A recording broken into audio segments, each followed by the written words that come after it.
I really wanted to start off this episode by saying a black psychiatrist, a white psychiatrist, and a Mexican therapist walk into a bar. Okay. Just kidding. They sat down for a podcast, and Let's say the police are probably showed up. No. We had a white Not for you, psychiatrist with us. Justin. We were Yeah. safe. yeah, that's true. Justin's I'll got do our all the back. talking. Yeah. Hey, guys, welcome back to the show, Isaiah. We were just talking about it. You were on the show twice in 2020, and then we haven't had you back since. But you posted something on social media a couple months ago, and I was like, we gotta have that guy back. So it's nice to have my mom's favorite guest of all time back on MMHC. How you doing, man? Listen, that's the best introduction I have ever gotten in my entire life. I'm so happy to be here. Yeah, I was here twice in 2020, and then never again. Until now. Until now. You know? And I think the fans started a whole movement to get me back on the podcast. Mostly Justin's mom. And I greatly appreciate the support. Our inbox has blown up. Back by popular demand. Yeah, Black it's by been popular demand. yeah.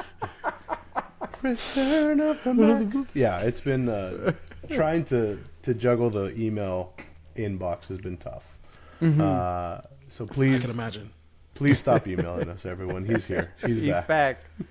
So Isaiah, you were my med student when I was a resident at the University of Nebraska Medical Center, Omaha, Nebraska. You ended up doing residency at University of Pittsburgh, the Pit, right? Oh shit, the pit. So the pit is technically based off of a rival hospital in Pittsburgh. Yeah. Oh, I don't like this. Yeah. That just ruined the TV magic. But they're just not UPMC. They reference UPMC in the Pit. They're like, we're on diversion, send them to Presby or something like that. Yeah. Presby is a UPMC hospital, but the Pit is based off of I believe Allegheny General Hospital, which is a rival hospital. But Okay. yeah. Hey, Well, did you guys do It's like a a great basketball tournament against each other to see who was superior? we did not. Neither organization has black people, so I don't know how good the basketball game would have been. I mean, listen, Larry Bird got down, but nobody's trying to watch Bob Cousy, and it's just we've gone back too far in time. A lot of chest passes. A lot of layups. The short shorts. The short shorts, precisely. Well, one of the things I did want to talk about for today's episode was, tell me about your experience in residency, because Isaiah is somewhat of a unicorn for all our listeners out there. He is a black male psychiatrist. Those that's what do you meant. not... Yes. Okay. He does not have a mythical horn atop his head. But, it's very, very rare to have a black male psychiatrist. And so I'm just curious... How was residency going for you? Do you have any stories of people treating you any differently? What do you think? Oh, of course. Residency was, you do it. It was 4 years. I learned a lot. Pittsburgh, as a city, has a really strong mental health framework. A lot of intensive outpatients. A lot of just like this huge system, like this machine, mental health wise, that kind of runs the city. It's impressive. And so they have a large catchment area. They're pulling in patients from all of Southwest Pennsylvania, Eastern Ohio, West Virginia, and so pulling in a lot of patients, all to this giant, 280 bed psych hospital. Whoa. Called Western Psych. Yeah, and that's where the residency is essentially based out of. And so the first 2 years of residency, you're pretty much running that hospital by yourself. Supports here and there, enough for us to not get in trouble. But you get to third year and it's all outpatient, and fourth year is all sort of electives and that sort of thing. And so I greatly enjoyed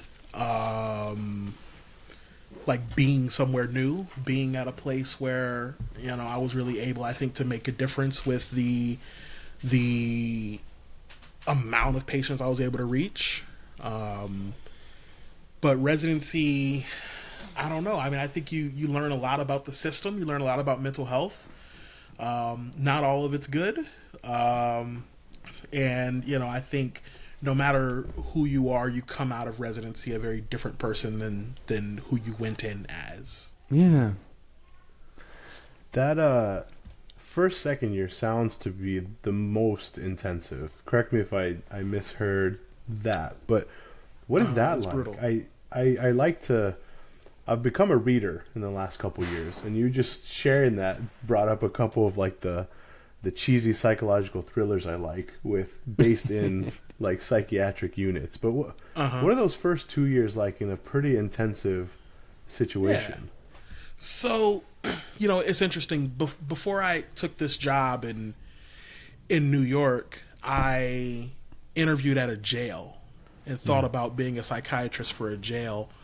And the thing that really stood out to me as I toured the jail blocks is, wow, this looks a lot like inpatient psych. Yeah. Whoa. Damn.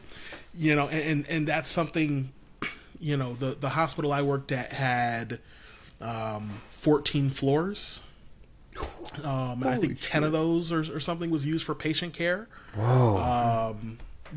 And not 10. That's I think 8 of them were used for patient care. But they had all these different specialized units and all these different rotations that you do. And yeah, I mean, you get a really, really, really good grasp of inpatient psychiatry, and how to treat these patients. It's you see a lot of the same patients come back. And I think you spend a lot of those first 2 years wondering, does inpatient psychiatry work? Yeah. And they closed pretty much all the state hospitals in Pennsylvania. And in theory that was a good idea. Right? These state hospitals where just this forever care is happening for patients who aren't getting any better. Let's close down these state hospitals so that we can start treating these people into the community. The part they forgot to do was take the money they saved by closing the state hospitals and funnel that back into the community. So like now you just have added tons of homeless people to the state of Pennsylvania. And there's just nowhere for these people to go. Right. And so a lot of them will end up trying to find ways to get into psych hospitals. Whether they need inpatient psych or not, I don't have anywhere else to go. It's cold out. Listen, if I were homeless, I'd do the same exact thing. Where I'm gonna do or say what I gotta do to get into a place where I'm gonna get food, I'm gonna get help, and I think for me, in those first 2 years, we're doing a lot of emergency psych. We're doing a lot of inpatient psych. We're seeing a lot of the same patients, and you really start to get jaded to the system. You start to get frustrated with the patients. And, I remember one case in particular where this patient had come back to the psych ER like 3 or 4 times that day. Oof. And it's like his 4th time back. And like the 3rd time I wrote this beautiful discharge summary. I mean, a chart review, everything. This is a sterling note, right? And I discharged him. I felt really good about myself. And then he comes back an hour later. Police brought him back. And I'm like furious, right? And so like I'm storming out of the psych ER. I'm like, don't even let him out of the ambulance bay. Like I'm, getting ready with a little pep in my step, heading to the elevator. And like as soon as I hit that elevator button, it was just like you catch yourself. You catch a reflection of yourself in the elevator doors. And it's just like, yo, what am I doing? Yeah. Like what would the Isaiah who was on your podcast in 2020 think about me right now? He'd be disgusted. Like here you are excited to go kick a man out on the streets. Whoa. And so I hit that button and I realized like, yo, I'm a monster. Like this place has broken me. And I on that long elevator ride down, I had to think like, what else can we do for this guy? And Unfortunately, this story doesn't have a happy ending. I mean, I let him stay the night, but he continued to filter in and out until he stopped showing up, and we don't know why he stopped showing up. Wow. Usually, it's not a good thing. But when I got to like that third year of medicine, it was like I knew I didn't want to be in an outpatient clinic. I knew I just don't have the attention span for that. Your mild to moderate depressions, or I'm glad someone wants to take care of them, but that's not me. And so I'm like, I need to get out into the community. I need to figure out, hey, is there something we can do for the homeless people? Right. And so that kind of ended up becoming a big passion point of mine, is getting involved in some of the homelessness clinics and figuring out how I can actually help these patients that I was once excited to go kick out. Yeah. And so I think the structure of residency, where you start off with addictions and inpatients and emergency, you start off with the really heavy stuff that almost jades you. And then you get to the outpatient, you get to community, and it's like, no, here's where I can really help these people now. I think that it's a almost beautiful journey. It's chaos. There's got to be a better way to do it, but it's a journey, Yeah. I don't know if I answered the question. I think I'm just rambling. Time out. Hold on. We got an issue, Isaiah, you and I. I've already showered, but you've got me all fucking fired up right now. Just sharing all that. I'm ready to go to work, you fucker. God damn it. You are so good at this, Isaiah. I love it, man.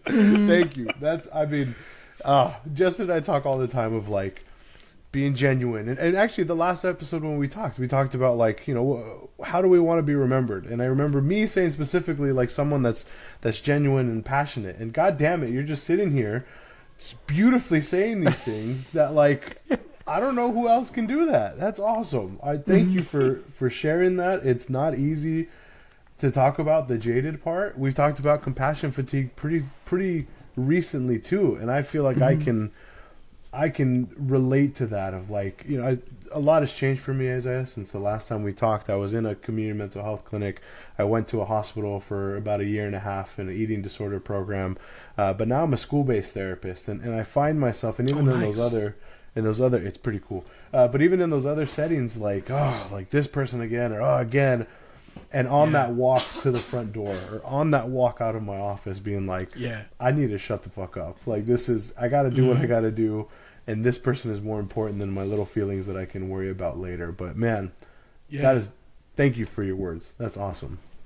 I appreciate that. I had an attending in the Psych ER, shout out Garrett Sparks, who he's the nocturnist in the Psych ER. And this is, this massive Psych ER, tons of volume. So he doesn't have an easy job. Yeah. No. And he keeps an Excel spreadsheet of all the patients. Oh. And one of his columns on the spreadsheet is, did I help this person today? Whoa. And we can't help them all, right? There are plenty of people who come in and I gave you nothing you were looking for, and I provided you none of the benefit you were hoping. Like, I did not help you. I could not help you today. We didn't have the resources. But to be able to, even on those really hard cases, those really time-consuming cases, the ones that drain you, to be able to go at the end of that spreadsheet and put, yes, I helped that person. Shit changed. Oh, I'm sorry. Profanity. We're past that. Okay. I can cuss. Fuck yeah. All right. I didn't know. Yo, I've been holding back. This has been hard for me. Yeah. Yourself. Listen, it says explicit on the podcast app. You should know, Isaiah. I'm Justin's mom's favorite guest. I can't be out here using profanity. That's fair. That's fair. But being able to mark yes, like I helped that person, like that's what keeps me going. Yeah, and you bring up such a great point too, that so many people go into medicine because they want to help people, and then it seems like the system is the vampire that just sucks all the blood out of them and makes them jaded, makes them have compassion fatigue to the point where they feel like they don't want to help as much, or they just get caught up in those cases that are tough, or the ones that don't have an easy answer. They don't have any real options to help people. And so, I appreciate that you're willing to talk about that and just dive right into it. And you mentioned attention span, and I think this is an important thing that I wanted to talk about too, is that you were diagnosed with ADHD in medical school, correct? I was. Good memory. Yes. I mean, you probably remember because you were my resident who had to deal with this med student who cannot shut the fuck up. Like, he just can't focus on anything. But yeah, good memory. I was diagnosed with ADHD in medical school. I remember walking through the halls with you, like, singing Childish Gambino. We had a fun time. Listen, singing crazy while on a psych unit, probably not the best choice I made. But you know what? I had a good time. I remember when that's I don't want to get y'all demonetized, but you know, that song right there. It's fine. Yeah. No, it was fun. You know, and I got to admit that you weren't the best medical student I've ever had, and I think a lot of that was your ADHD. I think you weren't very thorough. Your notes were garbage. And The roast of Isaiah. My God. How did this turn into a roast? Welcome back to the show. This is hell. God damn, my notes were garbage. Wow. I remember Dr. Sharma pulling me aside and being like, what is going on with this kid? Like, why can't he write a psych note? I was like, I don't know. Sharma told me my notes were good. He's such a polite man. He's such a kind man. He wrote me a beautiful letter of recommendation, by the way. Which is a nice segue. Like, it seems like all of this stuff got so much better. So, like, tell us about your ADHD journey. Did you try medicines? How did it change your life? How did it change your career?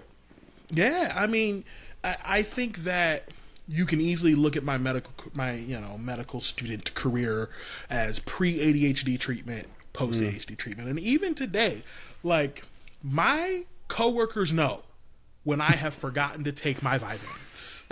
like in the psych ER, I did a lot of moonlighting. So I was kind of the overnight senior psychiatrist in the psych ER on the weekends. And the nurses knew. They were like, Isaiah, you forgot to take your fucking meds again, didn't you? And I'm like, guys, how did you know? Yeah, I act surprised every time, but it's like, because you've seen 14 patients and have written 0 notes. Like, you haven't stopped, you haven't sat down, I don't have orders, you're just buzzing around talking to patients, doing no, like, real work, you know? And so when I do not take my medication, it is very difficult for me to focus on one topic. Yeah. On one thing. It's hard for me to just stay in the zone, right?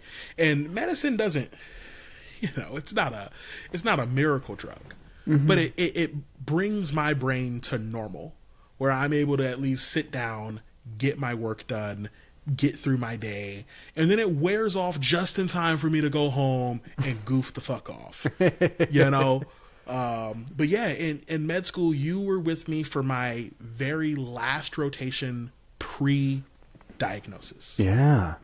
And I remember having to go through the process of getting my ADHD diagnosed and treated. At the time I was interested in emergency medicine, and I just was struggling in school, right? I couldn't finish tests in time. I kept running out of time on the exams. I couldn't study. And I remember the ER advisor, she said to me that you're supposed to be like an Olympic level test taker at this point in time. What is getting in the way of this success? And I just kind of flippantly say, like, oh, I have ADHD, just like it's nothing.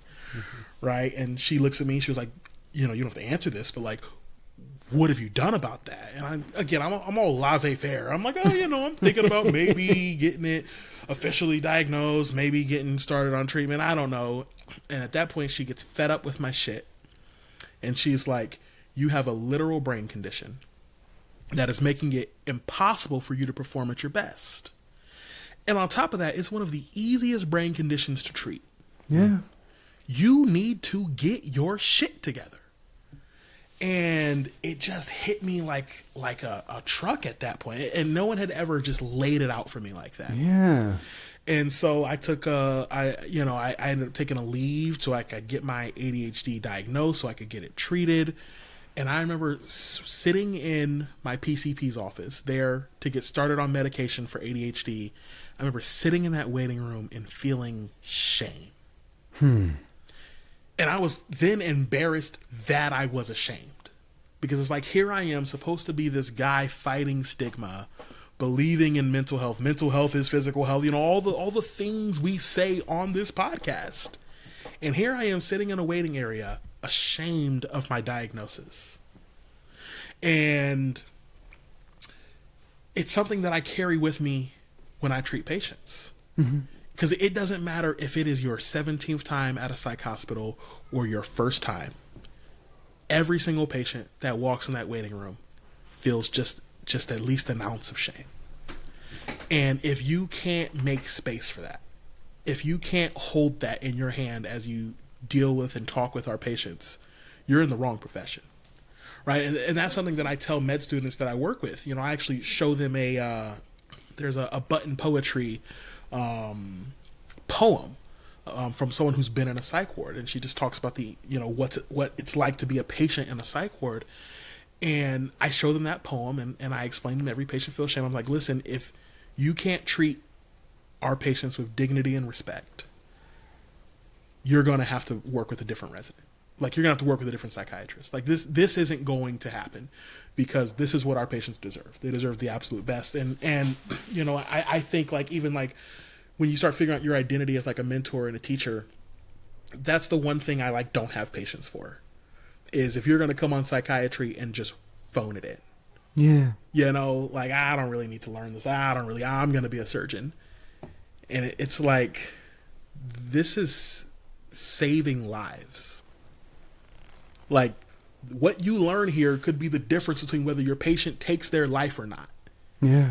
And you're going to be flippant about that. Like you're not going to take that seriously. Listen, go work with somebody else. I'm not doing this with you. And so I think, like, through my own experiences of being a patient and seeing psychiatry from that side, I think that gave me the necessary perspective to become the world's best psychiatrist. And humble to boot. Yes, and humble. The world's best and most humble psychiatrist. And Justin's mom's favorite guest. Justin's mom's favorite podcast guest of all time. Let's go. Mm-hmm.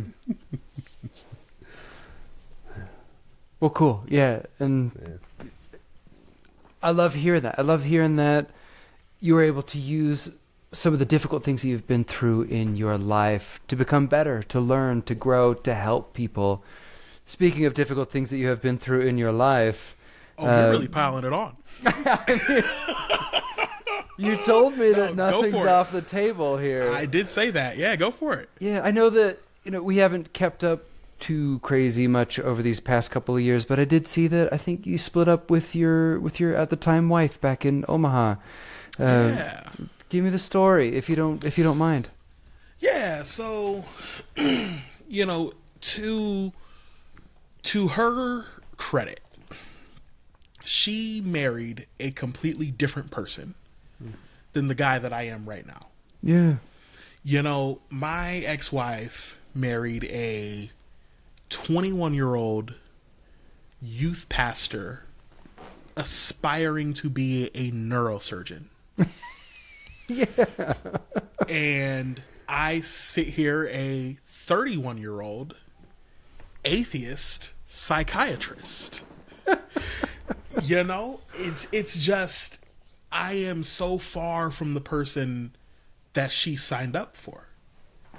And so when there were times where it was clear that we were trying to fit a square peg into a round hole, I think we gave it our best shot, and we tried for 6 years, and we almost made that square peg fit, and that's to her credit, because I'm a difficult person to deal with.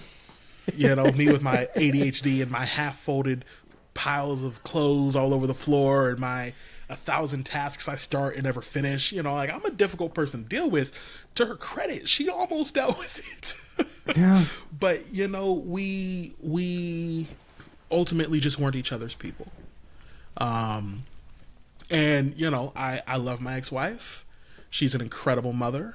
We have two of them things. Wow. A daughter and a son, and we're great co-parents.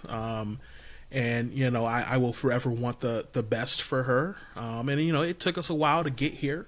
You know, it definitely wasn't easy. It definitely was a painful process. Divorce sucks. Yeah.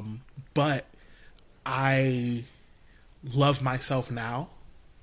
And I don't know if I could have said that a few years ago. Yeah. And so I've been able to kind of learn who I am, and let people decide if who I am still works for them. Yeah. I love that. And that's something I talk about, the training to become a psychiatrist. A lot of it is self-reflective. You have to know yourself if you want to help other people figure out who they are too. And I'm curious, when did the atheist thing happen? Because, when I was wondering if you was going to pick up on it. yeah. You don't hear too many outspoken atheists these days. No, here's the thing. Somewhere there is a podcast listener who listens to the Millennial Mental Health channel, who remembers the religious episode, who thought to themselves, he seems like he's questioning a little bit. Like, he says he's a Christian, but I don't know. He's real critical of the church, and that person is literally jumping for joy right now. Like, I fucking knew it! I knew he wasn't one of us! I promise you that's so happening funny right now somewhere, probably in Utah. It's happening. Okay? Yeah, man. That was a journey. And, you know, I went back and I listened to our old podcast today. And I got to a part of it where we talked about how religion can give people hope. Yeah. And we talked about a father that I was working with on the pediatric palliative care rotation whose son was dying. Who, when I went to talk to him, he said, I take solace, you know, this is obviously a devastating thing that's happening, but I take solace in that my identity is not being this person's father. My identity is being a child of God. And that if my son passes, I'm still that. And I thought, like, man, I used to have that sort of identity and conviction. But I hated myself, right? Like I was truly self-loathing. And there are people who do spirituality and a relationship with God who don't take it there. But for me, it was like as my desire was to become the best Christian possible, right? I wanted to be able to answer any and every problem with Scripture. And that's not even how the Bible was intended, but like that was my goal. And so as I dug deeper and deeper into Scripture, trying to understand it, the contradictions just became too much. And bit by bit, the Bible kind of started to chip away. And eventually all I was left with was these Gospels, right? I'm like, you know, I don't really know if any of this is real, but this Jesus guy still seems like a great guy I'd want to hang out with. Still seems like a great guy to get a beer with. I like the Gospels, you know, that whole thing. And it's funny because in the podcast that we did, I had asked, I was like, how did this thing start with 11 thugs and become this religion that dominates the world? And I think I asked that question almost wishing that Christianity could be as irresistible now as it used to be then. But it was actually that very question that was kind of like the last thing to push me towards an atheist mindset, where for some reason it was seeing how the Bible went from, or how Christianity went from these 11 guys to being spread around the world essentially as a tool used to control and indoctrinate. It became too much to continue to believe. And you know, there was a while where someone would ask me, like, am I a Christian? And I used to give an answer of, you know, I think it depends on the day. You know, some days I'm like this secular humanist, you know, absolutely not. And other days I'm like a vibey woo-woo ass bitch, and I'm like, yeah, I'm this progressive Christian, you know, shout out Richard Rohr, you know, that whole thing. And I remember one day someone asked me that question, and I was getting ready to give that same answer. It was canned. I was giving that answer to everybody. and I realized I hadn't had a vibey woo ass bitch day in months. Hmm. And that was the first day I had said it. I was like, no, I'm an atheist. And that day sucked. I mean, that day sucked because Christian was my identity. Yes. You know, it was a huge part of my identity. Like, it was Christian before black.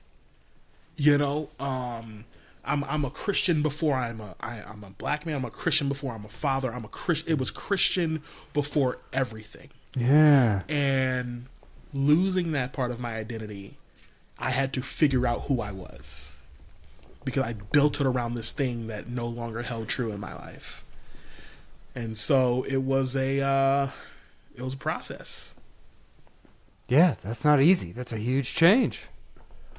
I feel like these were all kind of going during residency time, after residency. Yeah. What is the timeline on this, and how did you? Maybe it was post ADHD medication, but how are you working through all this and like managing? Listen, when I tell you that intern year residency was a bitch, bro. This all was intern year. Okay. All of it was intern year. Yeah. So I got divorced during night float. Oh. And it was, you know, and it was like back to back to back. It was like banger after banger. So like I start residency, and it was like October when I had that conversation. I was like, holy shit, I'm an atheist. Right. And for me, like when I reached that point, it was like the world lost its color a little bit. You know, like I used to look at the world the way kids look at fucking Disney World. You know, and now everything is gray. Yeah. You know, like it was a tragic moment for me. And that was October. And then November, right? The only dude who still talked to me from the church was my boy Dante. Right? Now Dante was an anti-vaxxer. And Dante got COVID. Oh. Despite believing God would protect him, he got COVID and he died. Whoa. And that was in November. So like October, atheist. November, Dante. December was when I went back for the funeral. It's my first time being around the church people since like all this has happened.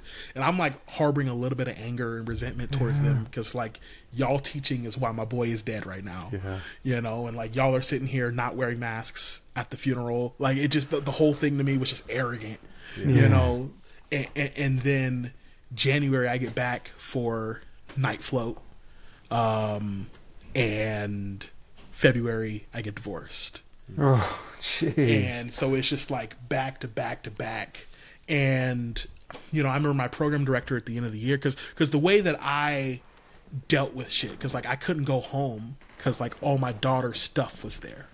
Yeah. And like they left, they went back to Omaha. So it's like I go home and I'm surrounded by the stuff that makes me sad because I miss her. And so my solution was just to work. I broke all the Moonlight records at UPMC. I'm working my ass off. I'm burying myself in work. And like my program director, when we had our like biannual at the end of intern year, he was like, yeah, no, to your credit, the attendings were amazed at the things that you went through and how you were still standing at the end of it. But you are different. Yeah. And he made sure to tell me that, because I didn't know. He was like, they notice you're different now.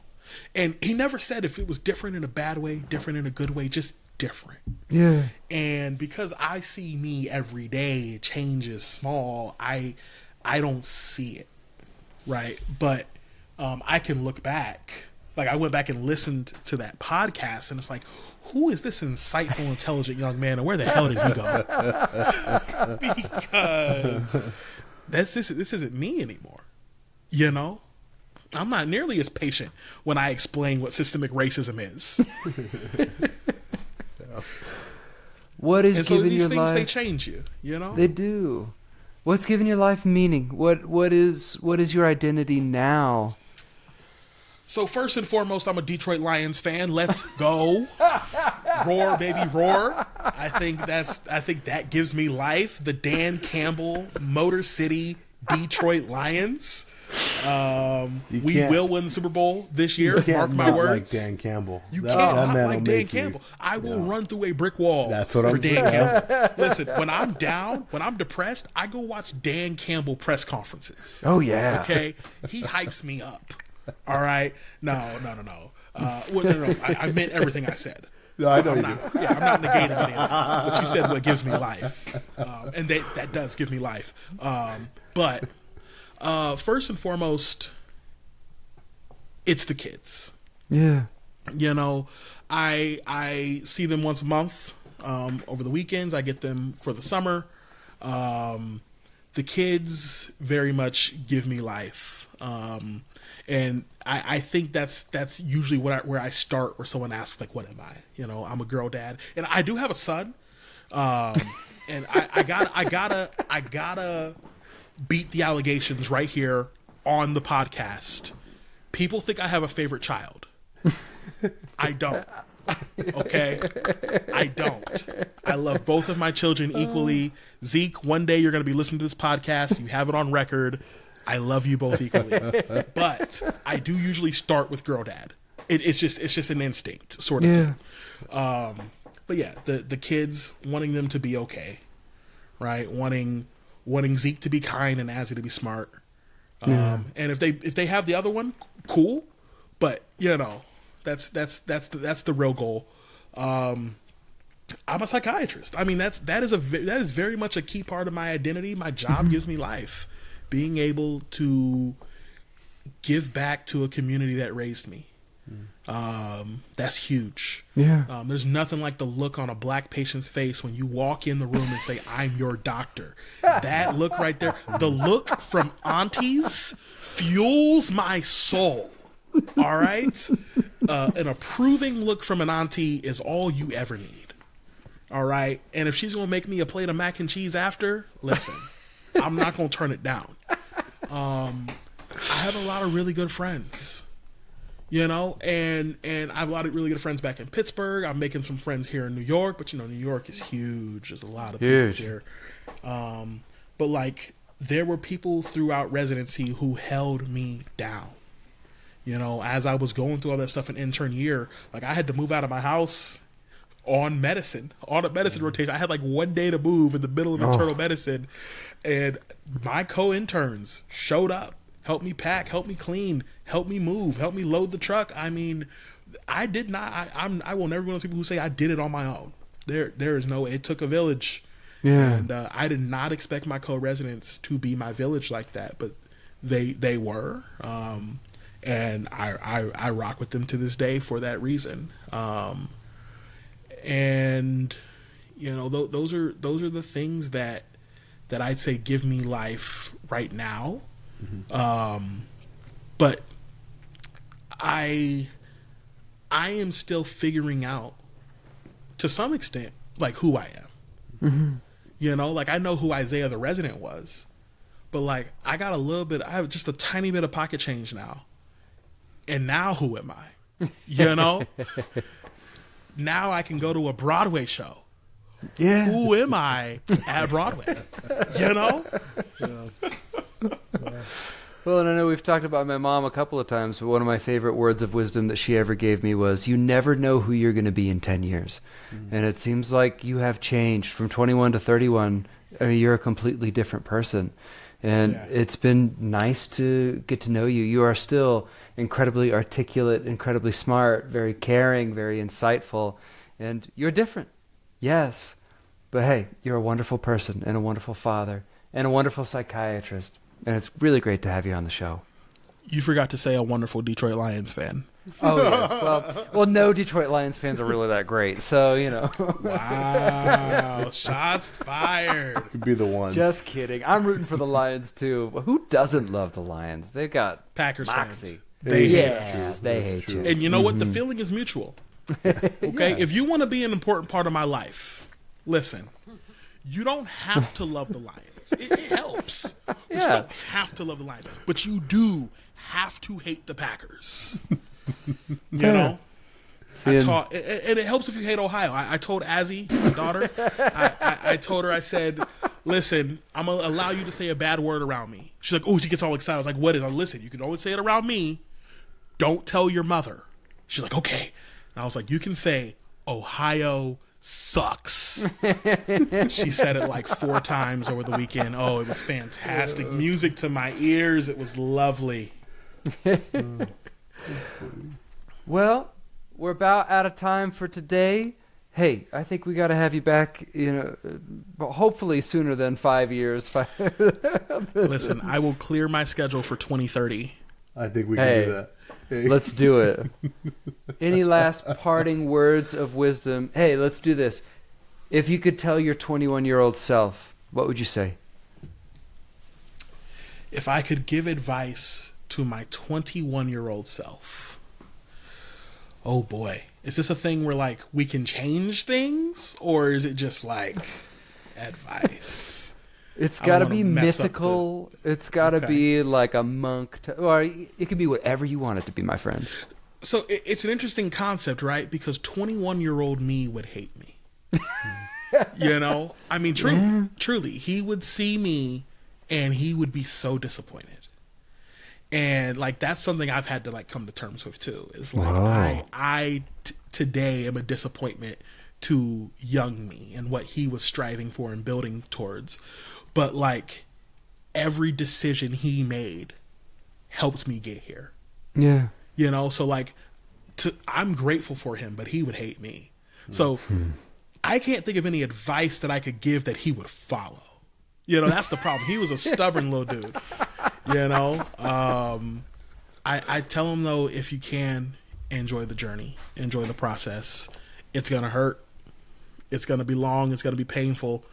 But I spent so much of my life focused on the future that I didn't enjoy the present a whole lot. And now I've completely flipped that, where it's like the future can worry about itself. Look at me quoting scripture. The future can worry about itself. I'm going to focus on the present. Love it. And so that's the advice I would give. He would not follow it. But that's the advice I would give. He'd be like, hold on, is this the advice that leads me to being you? Because fuck that. Pass. Hard pass. Right. Man.